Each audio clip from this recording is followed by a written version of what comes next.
I'm Harrison Graham. On today's episode of Chicago Bears Now, we're going to take a look at some Bears draft targets in round one. So we're going to take a look at guys the Bears could take with the number 10 pick in the draft or potentially in a small trade down or something like that. So that's what we are going to do. Now, to me, it goes without saying, if one of these two players is available, and I'll verbally mention Travis Hunter. I know it's not a top need, but if he somehow was there at 10, I wouldn't pass on him.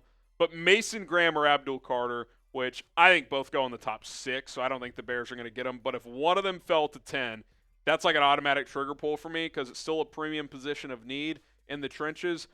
So that goes without saying. The next group of players we're going to talk about are guys that at least have a pretty good chance of falling to number 10 in the draft. So if Abdul Carter's there, if Mason Graham's there, take them. Don't think twice. Turn the card in. And we're on to pick number 39 in the NFL draft.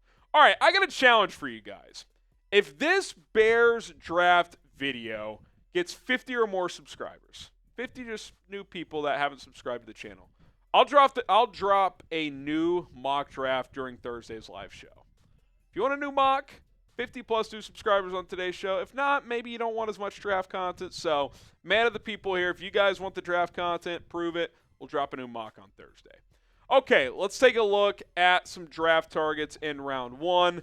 I think Will Campbell is going to continue to be a name you're going to hear a lot, the LSU offensive lineman, and for good reason. I think he's got a good ceiling, maybe not an all-pro ceiling, but a guy who could be a multi-time Pro Bowl, but a huge floor. I don't want to call him bust-proof, but I don't think he will bust. When you, no Diddy there, by the way, Jesus. When you arrive on campus as an 18-year-old in the SEC and win a starting left tackle job at LSU and never give that up, that means something to me, and that is what Will Campbell did. He's a 3-year starter at left tackle, including when he was 18 years old at LSU. He gave up just 4 sacks in 3 seasons in the SEC, playing against perennial NFL talent, just 13 quarterback hits allowed as well.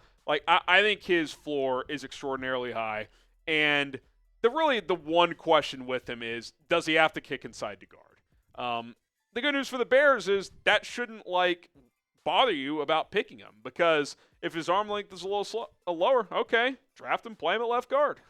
You need guards too. So I think you could take him if you want to start him at tackle, and if he doesn't work out there, if you want to keep Braxton Jones this year, you start him at left guard, then maybe you kick him out next year if Braxton Jones walks. Whatever the case may be, Will Campbell, I think to me, is a plug-and-play starter, and the floor is pretty high. So I like what he brings to the table. His tape is excellent, good feet quickness, good power, good technique. The arm length is the only question, and we'll find out that at the NFL Combine. Okay, Mike Green, the edge out of Marshall, who a little undersized for a traditional 4'3" defensive end. He's 6'3", 251. Came in a little heavier than people expected, so that was a good sign for him at the Senior Bowl.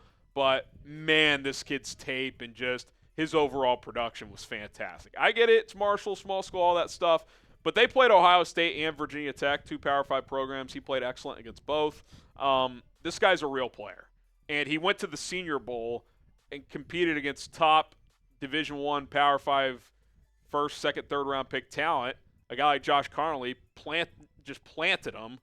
He's going to go first round.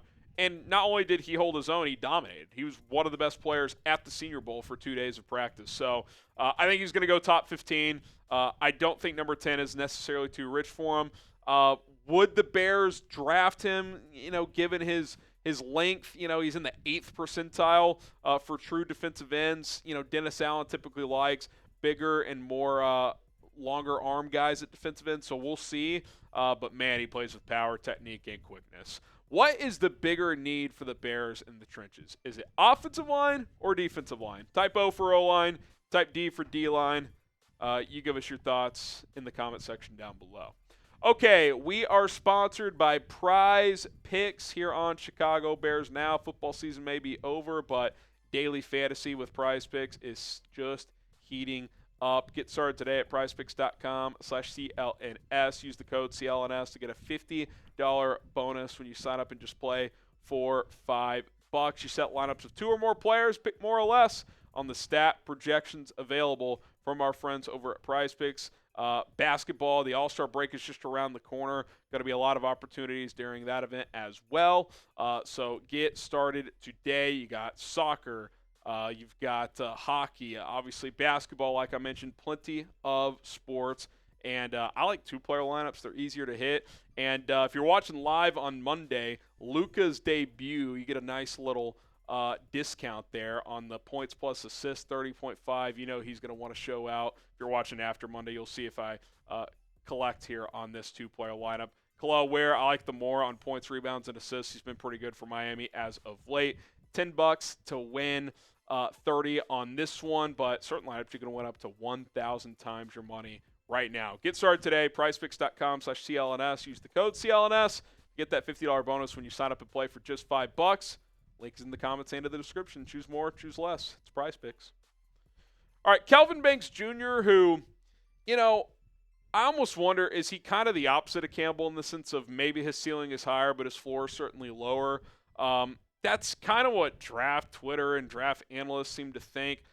I see a lot of differing opinions. Mel Kiper, I think, is one of the guys who really likes him. Other draft analysts, not so much. I've seen him go as high as 7 or 8 in mock drafts. I've seen him go in the 20s. So don't really know where he'll go. He graded out excellent this year for Texas per PFF. Got better and better each year for the Longhorns. Like Will Campbell, 3-year starter at left tackle, including his freshman year. Now, I think he was a redshirt freshman when he started his first year, so not quite the same, but the point remains that he's been a really good player from day one at a major program going up against major competition. Against some of the better competition like Georgia, to be specific, he didn't play as well. So how does that translate to the NFL? I'm not sure. Kind of like Will Campbell. Some believe he could kick inside and play guard. Maybe that's where he's better suited. I'm not sure. But the thing with Campbell and Banks, if that's the case, if they have this versatility, I'm pretty comfortable with it because the Bears need interior blockers as well. So I think Campbell and Kelvin Banks are going to be two names to monitor very closely.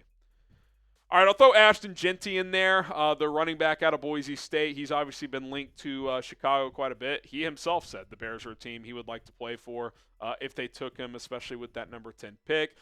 As of now, filming this in middle of February, I would not take him at number 10. Now, like I said the other day, if you really beef up the trenches in free agency and if you're able to add a starter or two on day 2, obviously you wouldn't know that since you'd be taking Jeanty first.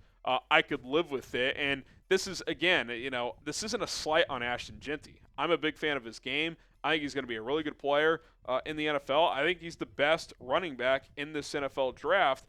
It's just, even though the running back to me is making a comeback in the NFL, A, you still have to get the trenches right first. And B, I love the depth of this position in this draft. These are 10 guys you could get in the second, third, maybe even fourth, fifth round in some cases, starting with a Marion Hampton all the way down to a Ollie Gordon, a Damian Martinez. All of these guys could be available when the Bears are picking at 39 and 41. Maybe Hampton's gone, but I think a lot of these guys are going to be on the board. And I love Ashton Jeanty, but build the trenches, take a running back on day 2. That's kind of how I'm viewing this. And, maybe Ben Johnson views Ashton Jeanty as his Jahmyr Gibbs. I'm not sure. But right now, if you're asking me, would I take him number 10 overall? I would not. Maybe in a trade down, I would consider it later in the first round, especially if you use your free agency allocation dollars on multiple offensive linemen. But as of February 10th, when we're filming this, I would have to go in a different direction. Would you take Ashton Jeanty in the first round? Type Y for yes, type in for no. At number 10, I'm not sure. Okay, Mykel Williams, last player I want to spend a lot of time on here. Then we'll have a couple of honorable mentions that I want to discuss as well. Very intriguing player because he's big, he's long, he's athletic. I think he's going to be one of these NFL Combine warriors. But then you look at the numbers, and he was just okay, right? Better. I'll say better than okay, but the raw stats don't jump out at you, right? Good player, but, kind of left you wanting more at times. Certain games he would disappear, other games he'd be awesome. Now, I do want to make note, Jalen Carter was kind of the same as a 3-tech at Georgia. When he was locked in and played well, he was unblockable. At other times, where is he? Maybe this is a similar situation. I'm not sure. This would be a traits over production pick. Again, I think the traits are really going to stand out at the NFL Combine. 6'5", probably about 260. I expect him to have really long arms and big hands.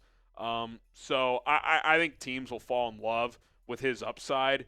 And, the number 10 pick is probably about the starting point for a guy with his talent and with his athletic profile. So wouldn't shock me at all. I think he would fit a Dennis Allen prototype at defensive end. Wouldn't be my top target here, but someone that I could see being in the mix. A few other guys, Josh Simmons, the offensive tackle out of Ohio State. Obviously, he's got to pass the medical questions, had the knee surgery in October. We'll see what that looks like when they do their medical checks in Indianapolis. Shamar Stewart had a great Senior Bowl. He's got big size. He's like 280, 285 as an edge, 6'5", 6'6". So he's a guy you could move around, do some different things with. Armand Mimbaugh, he played strictly right tackle at Mizzou. He may have actually started 1 year at guard. I think he did, actually. 1 year at guard, 2 years at right tackle.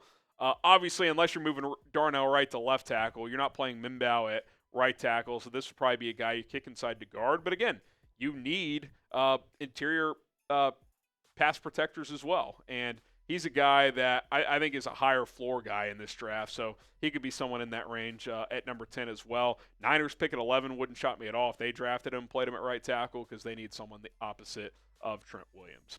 Okay, who is your top Bears draft target at number 10? If you had to pick one guy right now, who would that player be?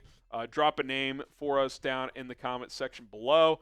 I would probably, if all things are equal, say Will Campbell right now. I think he's safe. I think he's solid. I think he can play multiple positions. Don't think you'd feel nervous about that pick whatsoever. But things could certainly change. There could be higher ceiling guys. So we'll just have to wait and see how free agency plays out first. All right, that's it for today's Bears Draft Targets video. We will continue to talk about the draft, and we'll have a new mock draft on Thursday live show if we get 50 or more new subscribers on today's episode. So if you haven't already, hit that sub button. It's free, and bear down.